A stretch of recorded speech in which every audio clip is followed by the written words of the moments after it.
Today we are going to talk about what's in Hindenburg Research's report on Block.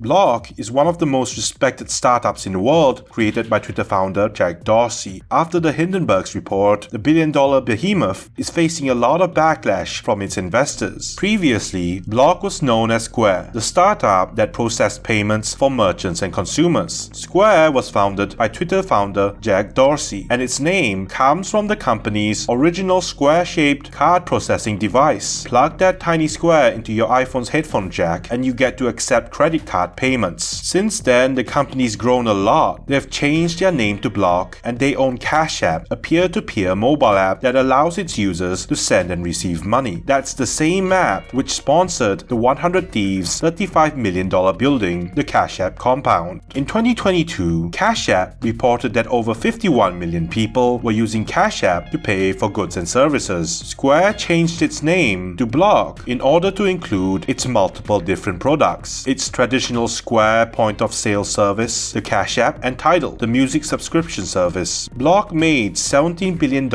2022 alone. It's one of the largest financial institutions in America. In March 2023, Hindenburg Research released a report telling everyone how Block had cheated users by inflating user numbers and making over $1 billion while running their scam. Now, none of those allegations have been proven yet, so take the report with a grain of salt. In the report, Hindenburg accused Block of overstating Cash App's user numbers. Some of Block's former employees confessed that up to 75% of Cash App accounts that they reviewed were fake. In addition, multiple different accounts on Cash App were linked to the same person, potentially proving Block may have less than 51 million monthly active users using the app. Hindenburg found multiple different accounts for Donald Trump, Jack Dorsey, and Elon Musk, which appeared to be fake scam accounts on Cash App. To prove this, Hindenburg went further by creating some fake accounts. They opened a Cash App account under the name Donald Trump and was able to send and receive money through the account. Hindenburg tried ordering a Cash App credit card under Donald Trump's name and received the card in the mail. Hindenburg created another fake account using Elon Musk's name and achieved the same results. The multiple accounts under single users means Cash App has inflated user numbers. Hindenburg says Block allowed fraudsters to use Cash App by ignoring KYC laws. All anyone needed to make a Cash App account was a zip code, an email address, and a phone number. The use of Cash App for crimes have become so commonplace that rappers mention Cash App as a way to scam people, traffic drugs, or pay for murder in their rap songs. Twitter founder and Block CEO Jack Dorsey bragged about the inclusion of Cash App in rap lyrics, saying it was pretty incredible to have Cash App mentioned in over 2,000 hip-hop songs. There was even a gang called Cash App. They were arrested for drug trafficking. Not even the US government's pandemic relief fund was spared from the Cash App fraud. Hindenburg alleges Block helped process billions of dollars of fraud by sending pandemic money to criminals instead of their intended owners. Jack Dorsey himself promoted Cash App as a way to receive government money. Cash App became very popular as a way to receive your COVID stimulus money in the pandemic. People used Cash App for unemployed payments, rental assistance, and stimulus checks, as well as child tax credits. However, not only did Cash App charge expensive fees to speed up those payments, they also sent the money to criminals. The US government had to claw back their unemployment funds because some of it ended up in the hands of criminals and scammers. Massachusetts tried to get over 69,000 unemployment payments back from Cash App accounts from the official Cash App partner bank, Sutton Bank, because of suspected fraud. In Washington, Cash App was used to move more stolen government funds than Wells Fargo and JP Morgan combined. All this was thanks to problems in Cash App's compliance process, with problems ranging from single accounts that were allowed to get unemployment payments from multiple different people, not enough address verification safety checks, and overlooking identity theft red flags. If you thought that was bad, here's even more accusations made by Hindenburg Research. Gouging users Users with excessive fees whenever payments were made would happen frequently, especially when someone used Block for payments, according to Hindenburg. Interchange fees accounted for 35% of Cash App's 2021 revenue, amounting to over $892 million.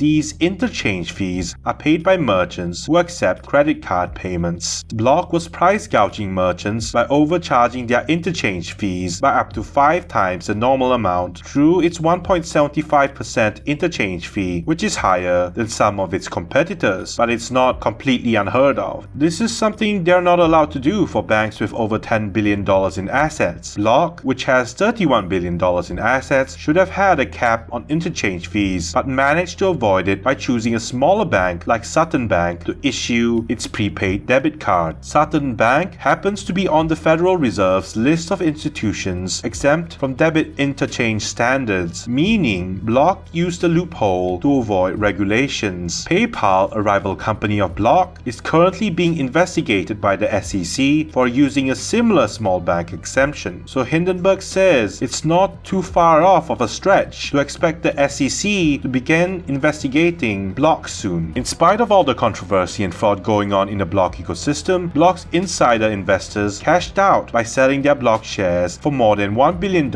by the end of March 2021. Finally, Hindenburg alleges that Block share prices will drop by up to 75% because they believe Block is losing money. They accused Block of transforming $540 million in losses in 2022 into a $600 million profit. Hindenburg thinks investors of Block need to sell the stock. Obviously, if investors sell Block shares and Block share price drops, Hindenburg makes a lot of money from their short position. Block, the company accused of fraud, has so far said the Hindenburg report was false and inaccurate, and that the company would be suing Hindenburg soon. If Block wants to do something, they need to do it fast. Its investors are asking questions about the fraud going on their platform. One false move and the entire thing might come crashing down.